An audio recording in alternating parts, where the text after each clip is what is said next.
আসসালামু আলাইকুম এভরিওয়ান। আমি স্বর্ণার টুকিটাকি চ্যানেলে সবাইকে স্বাগতম। পটল কম বেশি বিভিন্নভাবে রান্না করে সবাই খেয়ে থাকো। আজকে আমি মজাদার পাতাবাহার পটলের রেসিপি তৈরি করে দেখাবো। পটল এভাবে রান্না করে একবার খাওয়া শুরু হলে থামানো মুশকিল। পাতাবাহার পটল সুন্দরী আমি কিভাবে রান্না করছি এই ভিডিওতে থাকছে ছোট ছোট টিপস, যেগুলো ফলো করলে তোমরাও পারফেক্টভাবে পাতাবাহার পটল সুন্দরী তৈরি করে নিতে পারবে। এখানে আমি আমার প্রয়োজন অনুযায়ী পটল নিয়েছি। পটলের গায়ে উপরের যে অংশগুলো থাকে এগুলো একটা নাইফের সাহায্যে আঁচড়িয়ে নিচ্ছি। তোমরা চাইলে এই কাজগুলো বটি দিয়েও করে নিতে পারো, অর্থাৎ যার যেমনি সুবিধা হয় ঠিক তেমনি এই কাজগুলো করে নিতে পারবে। আমি অফ ক্যামেরায় পটলগুলো একইভাবে আঁচড়িয়ে নিয়ে পরিষ্কার পানি দিয়ে ধুয়ে নিয়ে ফিরে আসছি।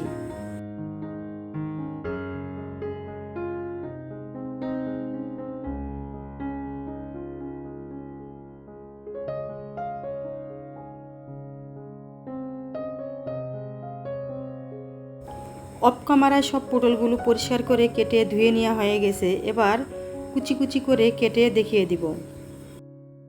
সবার কাছে অনুরোধ রইল, ভিডিও দেখার শুরুতে একটা লাইক দিয়ে ভিডিও দেখা শুরু করবে প্লিজ, কারণ তোমাদের একটা লাইক একটা শেয়ারের কাজ করে। আমার এই ছোট্ট চ্যানেলটি ভিজিট করে আসতে পারো, এখানে বিভিন্ন রকমের গ্রামীণ টাইপের রান্না শেয়ার করে থাকি। পটলের দুই সাইডে এভাবে কুচি কুচি করে কেটে নিতে হবে।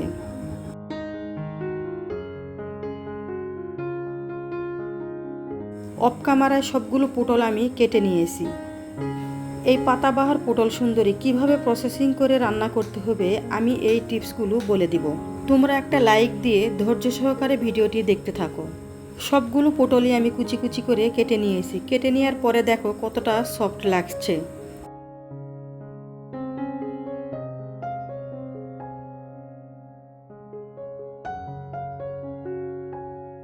পটলগুলো একটা বাটিতে নিয়ে নিলাম। এখানে স্বাদ অনুযায়ী লবণ, শুকনো মরিচের গুঁড়া, হলুদের গুঁড়া আর সামান্য পরিমাণে সয়াবিন তেল দিয়ে মেরিনেট করে নেব। যাদের হাতে সময় কম তারা 4-5 মিনিট সময় নিয়ে পটলগুলো মেখে নিয়ে ভেজে নেবে। আর যাদের হাতে সময় থাকবে তারা চাইলেই কিন্তু 10 থেকে 15 মিনিট মেরিনেট করে রেখে দিতে পারে। এতে করে পটলের ভিতরে মশলাগুলো ভালো করে বসে যাবে। আর যাদের হাতে একেবারেই সময় কম তারা চাইলেই কিন্তু 4 থেকে 5 মিনিট আলতো করে এই পটলগুলো মেরিনেট করে নিতে পারে। হাত দিয়ে খুব চেপে চেপে পটলগুলো মেখে নেওয়ার প্রয়োজন নেই, এতে করে পটলের শেপগুলো নষ্ট হয়ে যাবে। পটলগুলো মেরিনেট করে নেওয়া হয়ে গেছে। এবার কড়াইয়ে পরিমাণ মতো তেল দিয়ে তেল গরম হয়ে আসলে পটলগুলো দিয়ে দিতে হবে। ভিডিওটি শেষ পর্যন্ত দেখতে থাকো। এই ভিডিওর শেষের দিকে থাকছে সিক্রেট কিছু মশলা দিয়ে এই পাতাবাহার পটল সুন্দরীটা আরও কিভাবে মজাদারভাবে রান্না করে নিচ্ছি, যার কারণে 10টা পটল ভাজি একসঙ্গে খেলেও মন ভরবে না। সবগুলো পটল যখন কড়াইয়ে দেওয়া হয়ে যাবে তখন চুলার আঁচ মিডিয়াম টু লো আঁচে রেখে ঢাকনাতে ঢেকে 5 থেকে 6 মিনিট রান্না করে নিব। এতে করে পটলগুলো ভালোভাবে সিদ্ধ হয়ে যাবে। ঢাকনা উঠানোর পরে এ পর্যায়ে চুলার আঁচ মিডিয়ামে রেখে খুন্তি দিয়ে চেপে চেপে পটলগুলো ভেজে নিতে হবে। খুন্তি দিয়ে যখন চেপে চেপে ভেজে নিবে একটা জিনিস খেয়াল রাখবে, এখানে পটলগুলো যে দুই সাইডে কেটে নেওয়া হয়েছে তার মাঝখানের অংশে চেপে চেপে পটলগুলো ভেজে নিবে। তাহলে দেখবে পটলের দুই সাইডের অংশে সুন্দরভাবে শির বেরিয়ে আসবে। দেখতে অনেকটাই পাতার মতো, একদম আকর্ষণীয় লাগবে দেখতে। খুন্তি দিয়ে চেপে চেপে পটলগুলো ভেজে নিব। এতে করে পটলের ভিতরে যে পানি থাকবে সেগুলো বেরিয়ে আসবে আর একদম মুচমুচে হয়ে পটলগুলো ভাজা হয়ে যাবে।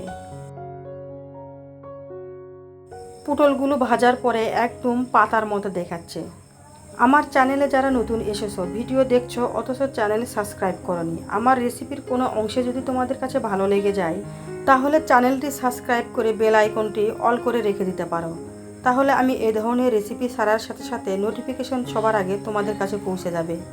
আর যারা সাবস্ক্রাইব করে রেখেছো তাদেরকে অসংখ্য ধন্যবাদ। আমি আমার চ্যানেলে বিভিন্ন ধরনের রেসিপি দিয়ে থাকি, তোমরা চাইলে আমার চ্যানেলটি ভিজিট করে আসতে পারো।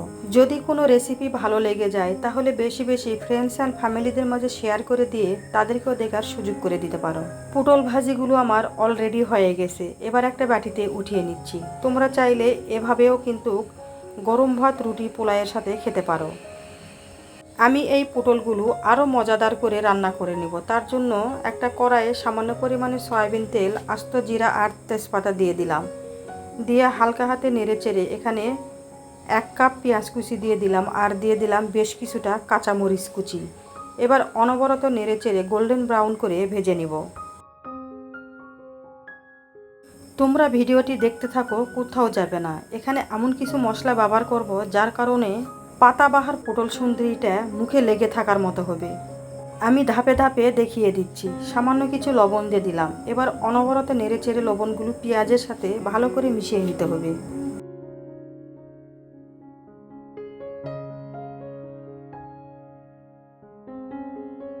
সুন্দর একটা কালারের জন্য হলুদের গুঁড়া আর সামান্য শুকনো মরিচের গুঁড়া দিয়ে দিলাম। চুলার আঁচ মিডিয়াম টু লো আঁচে রেখে এগুলো ভালো করে পেঁয়াজের সাথে মিশিয়ে নিতে হবে। পেঁয়াজগুলো যখনই গোল্ডেন ব্রাউন হয়ে আসবে আর মশলাগুলো ভালো করে পেঁয়াজের সাথে মিশিয়ে নেওয়া হয়ে যাবে, তখন এখানে ভেজে রাখা পটলগুলো দিয়ে দিব। দিয়ে হালকা হাতে নেড়ে চেড়ে ভালো করে মিশিয়ে নিয়ে ঢাকনা দিয়ে ঢেকে দমে রেখে দিব 5 থেকে 7 মিনিট। এ পর্যায়ে চুলার আঁচ লো আঁচে রাখতে হবে। এতে করে মশলার ফ্লেভারগুলো পটলের মধ্যে বসে যাবে। 5-7 মিনিট পরে ফিরে এসে দেখিয়ে দিচ্ছি, দেখো কতটা লোভনীয় হয়েছে পাতাবাহার এই পটল সুন্দরী। একবার ভাবো তো, পটলের সঙ্গে ভাজা পেঁয়াজের ঘ্রাণ যদি ভাতের সঙ্গে, রুটির সঙ্গে অথবা পরোটার সঙ্গে, পোলাওয়ের সঙ্গে মুখে যায়, তাহলে কতটা অমৃত লাগবে খেতে। যারা কোনো দিনও পাতাবাহার পটল সুন্দরী এভাবে খায়নি, তারা ট্রাই করে দেখতে পারো। আশা করছি নিরাশ হবে না, এতটাই টেস্টিফুল একটা খাবার। দুপুরবেলা গরম ভাতের সাথে যদি পাতাবাহার পটল সুন্দরী থাকে, তাহলে অন্য কোনো কিছুর আর প্রয়োজনীয় হবে না। যারা এতক্ষণ ধরে ধৈর্য সহকারে আমার ভিডিওটি দেখছো, তাদেরকে অসংখ্য ধন্যবাদ জানিয়ে আজ এখানেই বিদায় নিয়ে নিচ্ছি। আসসালামু আলাইকুম, আল্লাহ হাফেজ।